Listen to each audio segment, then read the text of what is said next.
Shalom, giving all praises and glory to our power Yahweh. Bahasham Yahweh Shah, Bahasham Rachak, Wadash, double honors to the apostles, the bishops, and the elders over a millstone. Peace and blessings to the hopeful elect of the tabernacles of David scattered throughout the four corners of the earth, and wherever you may be, to I say Shalom, Yeshua, Shalom. All right, we're gonna get into a series here. I think it was like what was yesterday? Saturday, so it had to be like Friday. So maybe a couple days ago, uh I looked into and wrote down a whole list of um little scriptural points. Basically, every scripture, as far as I know, because I'm probably going to miss some, probably even scriptures that are based on it, but just in a general aspect, scriptures all based on the famine. All right, um, and I was going to, like I said, it's going to be it's not going to be a super long series, but we are going to go through every one of these scriptures, and they're not going to be long at all. Just going to be few here, there. Um, the first down to the first three on the list. All right, the third one is an account of the time of Joseph, and that's not just one minor situation. There's several chapters that account is over. So we'll do that in a separate time, all by itself. All right, if the Spirit allows, the Lord willing, we'll just hit Genesis 41 all the way through 47 and cover the whole account there. But as for now, we're probably just going to hit maybe these first two, because they're kind of back to back. They go together, and just a few scriptures. But also, which is why I have this on the screen here, okay, to make some couple extra points. So SNAP benefits cut off during shutdown, driving long lines of food pantries, right? And what did the Lord say? That he's merciful, man. We always mention that in Jeremiah 3, all right, where he says, if you just repent, acknowledge your offenses and return unto him, he will abundantly pardon, all right? And pretty much he's going to pour out his spirit on you. Okay, he's going to protect his elect. So and that's why we're not worried like these people are. Okay, that's probably that thumbnail you saw, if I could be able to use it. All right, so these people that are out there in the food lines and the pantries and stuff like that, you're not going to see us running out there to these food pantries, because, well, the Lord told us that he was going to feed us. All right, as I said before, and I'll say it again, the Lord's feeding me now. Okay, even if he does it sometimes through another individual, is not that the Lord feeding me? So is not the Lord feeding you? Does he not get you up in the morning? Okay, make you go to work? The one that's supplying you with the job in the first place to put food on your table, however you eat, is not the Lord feeding you? Okay, so you have to understand those things for yourself. I know the Lord's feeding me now, so of course he's going to feed me in Jacob's trouble. Why would he stop? If I'm serving him to the best of my ability now, why would he stop? Okay, did he not say that he was going to feed us? My servant shall eat. So why would he stop? Okay, so you're not going to see, the hopeful elect out here, moaning and groaning, okay, about what we don't have, and and looking for handouts from Esau, and stuff like this. Okay, and it might be good to have a couple things stored over, because maybe shit doesn't go. Excuse me, it's like stuff doesn't go totally south right away, and maybe you can't go out, and then you just got no food in your house. So it'd be wise to have something in your house. But when you're talking about like these people are doomsday prepping, no, man, because for all you know, I mean, it's not to worry you, but I'm just making a clear point though. For all you know, the Lord can shut the power off. Okay, then the meat that we got frozen in the freezer, and I said we have frozen in the freezer, food that's pre-cooked and frozen, okay, in the freezer, you got to thaw it out. It's going to go bad. You can't eat everything. If you do, you're going to eat all at once. But how you going to fire it up? You got to start a fire. Okay, that's if you're able to start a fire in a power outage. Okay, things in the refrigerator, they're going to spoil. See, you can have tons of canned goods and things in your pantry. Guess what? Cool, but for all you know, the Lord can have the FEMA troops kick your door and take you to the FEMA camp. Then what was all your doomsday prepping for? So we trust the Lord, man. But once again, you gotta believe those things for yourself, man. That's where faith comes in. And we just went through the book of Hebrews, all right? Lord willing, excuse me, because it's not up to us as men. Okay, we can't uh, uh, uh, boost one another's faith. We can speak as trying to give you a faith booster, but the only one that really boosts your faith is the Heavenly Father, man. Okay, but Book of Hebrews is a very good, centered around Yahweh Shah and centered around faith. And when you bring it together, it's faith in Yahweh Shah. Okay, because it's the Lord that's doing all these things. All right, so ultimately, uh, you know, We have faith in the Lord. We're not going to be out here like all these people doing all this madness and stuff like that. Okay, we get our daily bread and we get what we need, and that's it. Which is what I just did not too long ago. Okay, I brought some more, couple small things that I wanted.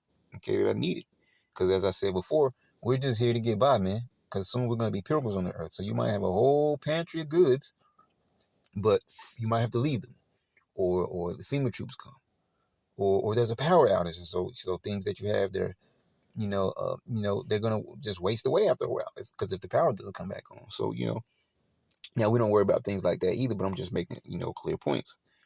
Let's read some of this. I'm not going to read all this article. It says people across the country form long lines for free meals and groceries at food pantries and drive-through giveaways Saturday. So that was just yesterday, after monthly benefits through the Federal Supplemental Nutrition Assistance Program, or SNAP, were suddenly cut off because of the ongoing government shutdown. All right, so there's been a trickle-down effect, which we all should be up to speed about that by now. Government shutdown, funds stop. All right, SNAP stop, WIC stop, other different programs are stopped, which all stem from the big beautiful bill. And so people are really in up. Well, it's probably because, especially Jake, mostly because they don't know about everything else. The only thing they know about is SNAP. When they heard about SNAP, that's the only thing that they heard about. So acting crazy, and Esau is just doing what? He's just doing trial and error. All right, he's slowly working the people. That's what he's going to do. He's going to slowly like you have a grinder, like the tool. I forget exactly the whole tool thing is called. Okay, but you cut the machine on, and then it's got the what is it called, like the sandpaper, rough surface, and then you put whatever up there to grind it down. That's how Esau's going to slowly do the people. All right, the 2/3 and the rest of the people. He's going to slowly grind them down, okay, to the point where they just keep getting more and more and more and more weary, which is why the account of Joseph is beautiful, right? One of my favorite ancestors, Joseph. Okay, it's beautiful because that's exactly what happened to the people. They would slowly grind it down and worn down to the point where they just gave up everything, all right? And eventually them themselves. And that's what Esau wants for the people, to give themselves over to him and his system. Okay, but beforehand, he's gonna slowly work on the people. All right, but I mean, it's not like it's over yet. Okay, it's not like it's over yet, and because people were talking about the contingency funds. I don't think they're going to use them, or maybe they will. I'm not sure. Even if they do, the contingency funds are only going to last for so long, man. Okay, what people are hoping for is the government to come, I guess we'll say, back online, but who's to say that when it does, Esau's not going to pop up and say, "Hey, the government's not shut down anymore, but this is the new way to because this would be a better cushion for us if this ever happens again." And then he brings everything, digital ID and all this kind of stuff will start moving towards that, man. Okay, because you slick like that. It's gradualism, right? Let's read some more of this. Let me see how far down I want to read. I don't read all of it. Oh yeah, I forgot. There's another thing. Yeah, so we read down probably just below that article. So in the New York borough of the Bronx, about 200 more people than usual showed up at the World of Life Christian Fellowship International Pantry. Many bundled in winter hats and coats and pushing collapsible shopping carts as they waited in a line that spanned multiple city blocks. Some arrived as early as 4 a.m. to choose from pallets of fruits, vegetables, bread, milk, juice, dry goods, and prepared sandwiches. Okay, wait, hold on. It says to choose from pallets, but I mean, ain't much to choose from. You got to get whatever. Anyways, you see, yeah, Mary Martin, who volunteers at the pantry, also relies on it regularly for food to supplement her SNAP payments. You see, so there's one right there. She relies on it regularly, all right, to supplement her SNAP payment. So she gets SNAP, and then she also goes to the food bank, which I mean, ain't nothing wrong with it, but we're talking about a time of having a high level, um, I mean, what else to say? But the utmost amount of faith, man. Okay, and this is what we're building up to that moment now. All right, because without faith, we're not gonna make it through. All right. Um. She says she usually splits her roughly $200 a month in SNAP benefits between herself, and her 2 adult sons, one of whom has 6 children and is especially dependent on the assistance. See, especially dependent on the assistance. All right, not on the Lord. All right, but on the system and handouts and things of that nature. If I didn't have the pantry to come to, I don't know how. See, look, there you go. Look, check that out. If I didn't have the pantry to come to, I don't know how we would make it. You see? Now, I'm not sure whoever this person is an Israelite or not, but I'm just, going to hinge from the point of an Israelite. This is an Israelite. This is an example of an Israelite that has zero faith, who doesn't know the Lord. Okay? If I didn't have the pantry to come to, I don't know how we would make it, Martin said. Okay. I want to come back up and check out which one was it. I think that third one. It says, I'm not going to see my grandkids suffer.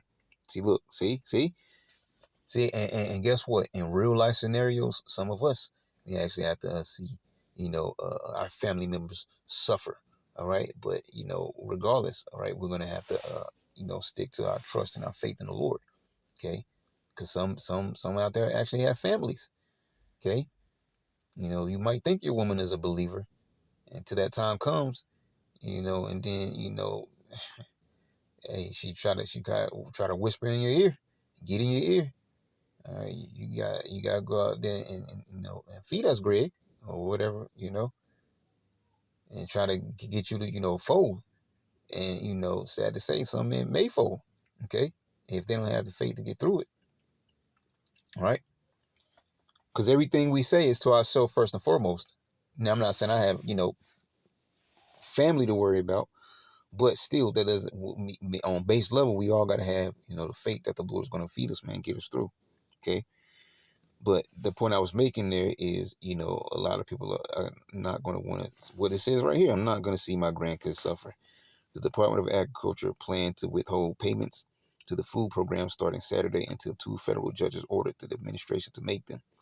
However, it was unclear as to when the debit cards that beneficiaries used could be reloaded after the ruling, sparking fear and confusion among many recipients. I think there was more down here. I thought there was a. Okay, so maybe not. I could have sworn the first time I looked, it was there'll be like a button to where it says read more, but let me go up because this thing is glitchy now. So let me click on this. It says food banks prepare for a surge as government shutdown threats. Now, probably similar to what we just read, but we'll just click it up real quick. So there you go. Going in there. What with that? Sideways. I ain't gonna try to read it. But yeah. Let me just try to get through it because I'm about to say my screen is glitching a little bit. Okay, so let me see. Come on. Food banks. You see, there's a button right there I was talking about. Food banks and pantries were already struggling after federal program cuts this year, but now they're bracing for a tsunami of hungry people if a pause in federal food aid to low-income people kicks in this weekend as the federal government shutdown persists. So this might have been an old article. October 28th. Well, actually not that old. It's just the way it's worded. It makes it seem like it's a lot older than what it is. The rush has already begun. Central Christian, because see, it's the same thing. We just read the same thing, all right? So we don't really have to get into that. It's all the same. Snapping it's cut off. I didn't even click on that though. So you get the point there, okay? So I just wanted to read that article real quick, and then we're gonna start this series off. Let me see here. Let me pull up a blue letter. We'll just get these first 2 accounts, and then a little willing. I'm not sure how we're gonna do it. Maybe we'll do 2 tomorrow if the spirit allows. Because like I said, Joseph is going to be a whole series within itself because there's several chapters that span over the whole entire account of him being in Egypt and the famine that came. All right. So this is the first famine. We're going to get the first famine. All right. Got the light on, so bear with me so I can see. So yeah, we're going to go with the Genesis chapter 12. Okay. This is the account of the first famine. It's going to be quick, just a few scriptures because it's not necessary to read all the account. Now there's more to read here in this particular account, but it's going to be mentioned in the very next one that we get, and we're going to close it off. So Genesis chapter 12, and I want right here, verse 8. Or maybe we can start at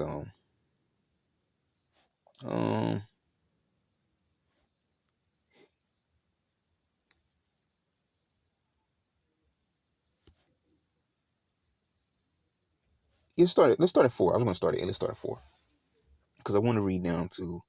Bear with me 2 seconds here because I know where I want to read down to. But yeah, because all this account down here, we don't even need. Like I said, it's in the next one. So yeah, so we can actually read all that in the next one. Just bear with me a second. All right, so let's get it. Okay, so what I said I was gonna start at 4. Okay, Genesis 12 and 4 says, so Abram departed as the Lord Yahweh has spoken unto him, and we all, you know, everybody knows Abram. Abram, whose name was changed to Abraham, our forefather. Abaram, okay, exalted father. All right, original name of Abraham. All right, I'm not sure that'll take us there or not. No, that's another. Okay, yeah, but yeah, Abram name changed to Abraham, so we already know that. So Abram departed as the Lord Yahweh had spoken unto him, and Lot went out with him. Lot was his nephew. Okay, I forget which brother it was. All right, but Lot was his nephew. Okay, what Lot names mean real quick. Lot. Oh yeah, covering. Okay, it says Lot went with him. So Abram was 75 years old. So 75 when he departed out of Haran. Okay, so as a matter of fact, let's do this. Let me get a little extra here. Haran means mountaineer. Okay, the city which Abraham migrated when he left Ur of the Chaldees, and where he stayed until his father died. Yeah, that's right, because his father took all of them out of Ur of the Chaldees, and then on their way to, I think they were headed to Canaan. All right, because there's nothing but, if I'm correct, that's all desert. So if you wonder why people go up towards Turkey then back down, well, that's just a vast desert across the top of like what would be now modern Saudi Arabia. So they were going up, to get around to Canaan, and they stopped in that land. But there's where his father died, and then the Lord, removed Abraham from there and started dealing with them. So the city to which Abraham migrated when he left Ur of the Chaldees, and where he stayed until his father died before leaving for the promised land. See, located in Mesopotamia in Padanaram at the foot of Mount Masias,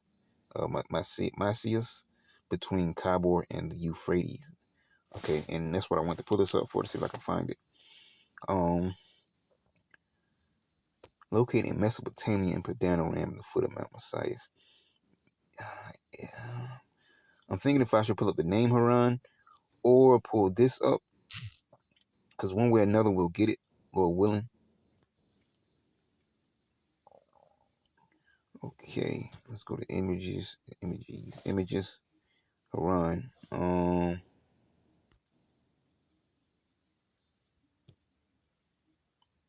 Okay, so there you go. So yeah. And I'm glad I pulled it up because I was thinking it was somewhere earlier stop. And see, look, notice like I said over there, see that Arabian desert, and so people are traveling up, which really is, if you notice, when you see these travels, it's always close to that Euphrates River. Okay, next close to a water source. If that means anything, but it's important. Like if you live in the desert, I mean, well, you can't really because you have to have a water source. Okay, if there was a water source, you can live in the desert, in the middle of the desert. All right, shelter. Okay, stay cool and have your water, but then you also need food. So, but water is the key thing, though. So there, Haran. All right, Padanaram, which as you can see is right south of Turkey. Okay, I believe there's another Haran that's actually in Turkey, but this Haran is outside of Turkey, right on this southern border there. Okay, and then this is exactly what I just explained there, back down to Canaan, and he actually went to Egypt eventually, and that's why you see his journey lines or dots, however you want to call it. Okay, go over to Egypt. All right, as a matter of fact, just got that line across it. I'm gonna grab this. I'm gonna just use it for an image. So that's the point right there. I just want to see Haran on the map and show you that. All right. So he departed from Haran. We saw early Chaldees down there in modern day Iraq. Going up north, he has to come back down south, right? And Abram took Sarai his wife and Lot, his brother's son. And actually, I asked that question before, didn't I? Lot. Okay. Son of Haran. All right. Now I was going to say Haran before, but I wasn't sure, and then it threw me off when I saw the name of the place, Haran. So it kind of really threw me off. So I actually was right. Haran. I want to say Haran because I think the father's name was Terah, and then there was Haran, Abraham, and what's the other one's name? I can't even think of the other one's name. But cool. Okay. So Abraham's nephew settled in Sodom and delivered the struggle. So all right, so straightforward. So it says, and all their substance that they had gathered, and the souls that they had gotten in Haran, and they went for, which goes to show you that the Lord was building them up while they was there. And they went forth to go into the land of Canaan. Okay. And into the land of Canaan they came. And obviously the land of Canaan is the lands that we occupy under Joshua's campaigns. You know, when really it's all the Israelites, but Joshua was leading at the time. But it was formerly under the Canaanites, who would be like the so-called Africans today, the Hamites. Okay, which a major group was. I think they were not the only group, but one of the major groups that we were fighting against were the Amorites. I believe it was the Amorites. Okay. And Abram passed through the land unto the place of Shechem, okay, unto the plain of Moreh, and the Canaanite was then in the land. And like I said, let's just get some of these. I wasn't expecting to do all this, but I mean, I'm not, Shechem, back or shoulder. All right, son of Hamor, the chieftain of the Hivites at Shechem at the time of the Jacob's arrival. All right, so let's see if we can find this place.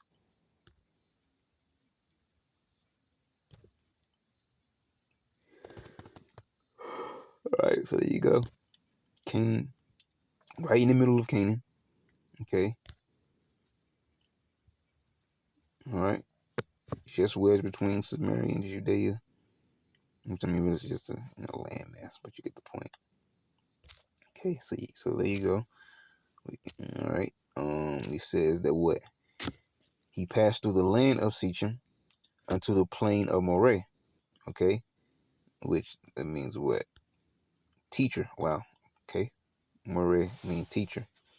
The oak tree at Shechem where Abram stopped when he first entered Canaan, close to the mountains of Ebal and Gerizim. Then it also says the hill in the valley of Jezreel at which the Midianites were camped with with Gideon attacked them. When Gideon attacked them, excuse me. Let's see if we can get this up. Mountains of Ebal and Gerizim. 2 mountain ranges. So you see Shechem right there, supposedly. And then you will have the other springs, the terraces. So Mount Gerizim, all right, will be there. And there's a trade road to the south, all right. And then to the north or northward, you have Mount Ebal.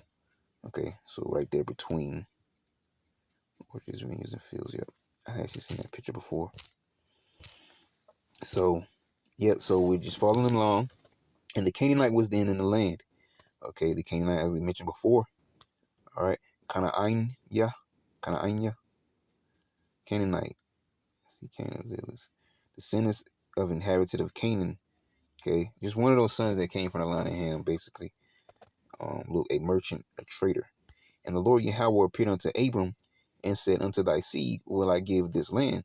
And there builded he an altar unto the Lord Yahweh who appeared unto him. And that's something I mentioned before, different stops. Some of our forefathers would stop and build altars and give it a certain name, to bless the Lord. All right, build an altar to the Lord. Is it? That's on rain.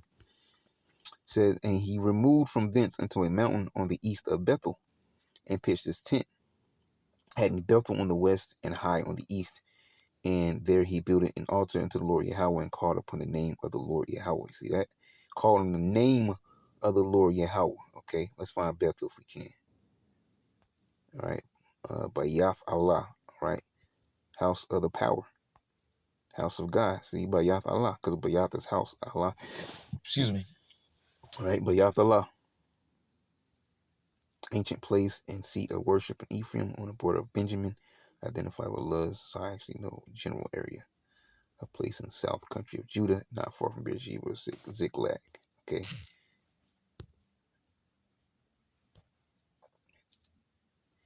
Bethel. So it's not really pinpoint accurate with that one.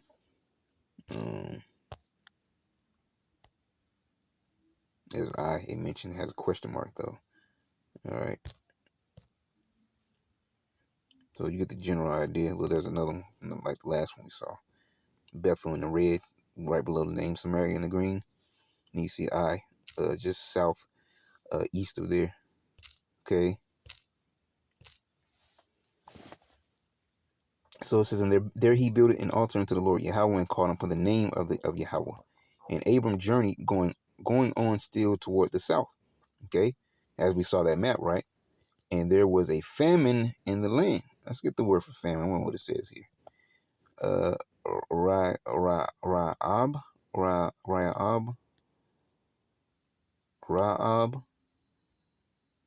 I guess Raab.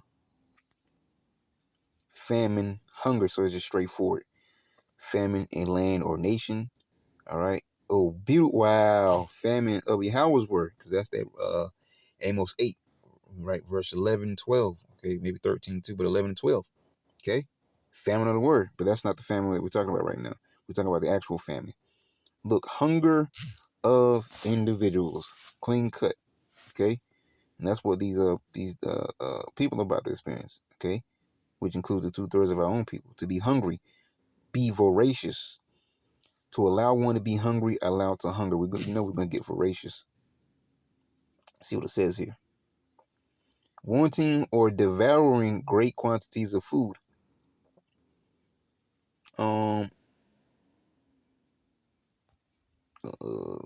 Latin origin vorare, meaning devour. Later Latin vorax or vorac.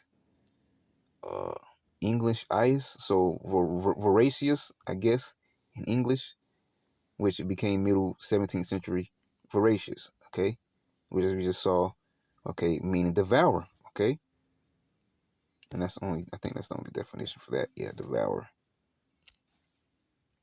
So voracious meaning to devour, be hungry, because you want food, right? Look, dearth, there's a word, dearth. A scarcity or lack of something. We're talking about what? Sustenance, all right? Food. Middle English, dearth. English, dearth. All right, same thing, Middle English, dearth, okay? A scarcity or lack of something. In this particular event, we're talking about food.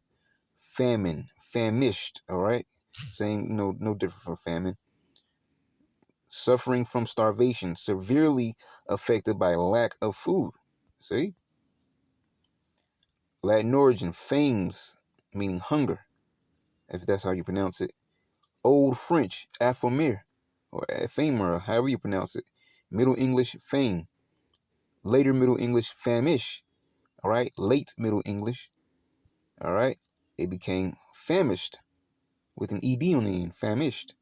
Okay. Meaning hunger. Straightforward. What is this? Oh, the word famished. Reduce someone to extreme hunger. Be extremely hungry. Okay. So there you go. And there's more. Let me see what is here. Last word, to be hungry. Oh, yeah, we saw that already. Okay, yep. So there was a famine in the land, and Abram went down into Egypt to sojourn there. For the famine was grievous in the land. This is why I wanted to stop right here at this point. Because the other account, we can read it, but it's actually in the next account we're going to grab before we close it. Okay. But yeah, Martazarium, all right. Notice he says he went down to Egypt, or it says he went down to Egypt to sojourn there. For the famine was grievous in the land, which goes to show you at the time of this first recorded famine, as I think this is the first recorded famine as far as I know, but at the time of this, we'll say, from now, I can correct later, this first recorded famine, Egypt seemed to already have food, okay? But it's always in particular, you notice it's centered around, all right, what it has to do with our forefathers, what the Lord is doing, okay? So Abram sojourned there. all right, where he actually had a little substance, and he gained more substance as he left. Okay, and he was also what? Safe from the famine, because it doesn't say that he suffered the famine. Okay, and there was a famine in the land, and Abram went down into Egypt to sojourn there, and that's what we're doing now. We're sojourning in Egypt, where there's about to be another famine. All right, to sojourn, abide, dwell in. Okay, and have it. Look, be a stranger. That's exactly what we are. We're strangers, man. Here we have no continuous city, but we seek one to come. Okay. So he says he went to Egypt to sojourn there, for the famine was grievous in the land. I want to get the word grievous. Okay. Kabod, heavy, great, massive, abundant, numerous. Obviously in a negative sense though, because abundant or numerous could be in a good sense, or massive could be in a good sense. But this is talking about a famine, so this is in a negative sense. Look, heavy, dull, hard, difficult, burdensome, very oppressive. Look, numerous, rich. Okay, now I believe the other kabod goes back to another word though. Actually, not in this case. Same thing though. Most of it is the same words there. To be heavy. Some of them are different because they have a different meaning for the same word kabod. All right. What else is here? Heavy, figuratively, in a good sense, numerous, or in a bad sense. You see, severe, difficult, stupid. I don't get that one. Stupid. Great, grievous, hardened, too heavy, heavier, heavy laden, much, slow, sore, thick. All right. So yeah, grievous. This famine was grievous. I wonder what the let me see what another version reads, like amplified or something like that. Now there was a famine in the land, and Abram went down into Egypt to live temporarily, for the famine in the land was oppressive and severe. Okay, so that's supposedly one of the first recorded famines, as far as I know. Like I said, I can always get corrected later. Okay, and the second one, actually, its account plays off of this very same account, but it is a separate account. But it's just, as you see, we'll go over there. Genesis 26:1. Isaac, all right? Because he went from Abraham to what? His son, his promised son, Isaac. So Isaac settles in Gerar, or Gerar, however you want to pronounce it. And there was a famine. Same thing, same word, same account. A famine, all right? Okay, hunger of individuals. A famine in the land. Beside the first famine, you see, the first famine, which is what we just read in Genesis the 12th chapter, dealing with our forefather Abraham, who's at the time was named still Abram. So when there was a famine in the land beside the first famine that was in the days of Abraham, and actually we can get that. I got the wrong word. That was that. I wanted to get Abraham because we got Abram. All right, Abraham, father of a multitude or chief of multitude. Okay, friend of God and founder of Hebrew nation via God's elective covenant. Beautiful. I'm glad it said that because it went from Abraham to who we're reading about now, Isaac, from Isaac to Jacob. So there was a famine in the land beside the first famine that was in the days of Abraham, and Isaac went unto Abimelech, king of the Philistines, unto Gerar. Let me get Gerar because I was wondering what that word meant. Gerar in the Hebrew, a lodging place, okay? A Philistine town south of Gaza, modern okay? So it's uh it's close to the Mediterranean. I was thinking about West Bank. No, it's the other one, the Gaza Strip. So Gerar is somewhere, closer to the Mediterranean. Abimelech. Who's Abimelech? Abiyamalak. Abiyamalak. Okay, Abiyamalak. I like reading the Hebrew. I try to practice when I can. I definitely like writing it. Abimelech. Malak is father, or my father is king. King of Gerar in Abraham's time. King of Gath in David's time. Maybe title of the Philistine kings. All right, so on and so forth. Oh, actually, well, we don't have to get all that. So, yeah, king of the Philistines, and we said that before. Okay, the rain is picking up. All right, Palashtaya. All right, Palashtaya, Philistine. Immigrants, wow. Inhabited of Philistia, descendants of Mizraim, who immigrated from Caphtor to the western seacoast of Canaan. So, and the Lord Yahweh appeared unto him. Let's talk about unto Isaac, okay, one of our forefathers, okay, and said, go not down into Egypt, dwell in the land which I shall tell thee of. All right. So Abraham went to Egypt. Now Isaac, now we're dealing with Isaac. Okay. He says, go not down into Egypt. Dwell in the land which I shall tell thee of. Sojourn in this land, and I will be with thee, and will bless thee, for unto thee and unto thy seed I will give all these countries, and I will perform the oath which I have swear unto Abraham thy father. Okay, so we're not only talking about talking about two things here. There was a famine in the land, but also the Lord, regardless of what was happening physically in the earth, the Lord is talking about the promises that He made. All right, because He doesn't go back on His word and He can't lie. He's talking about the promise that He made to our forefather, and He's now dealing with Isaac. So I want you to not go down here. I want you to stay go there. And I want to deal with you with the same promise as I dealt with your forefather, all right? Or your father, actually, Abraham. And I will make thy seed to multiply as the stars of heaven, and I will give unto thy seed all these countries.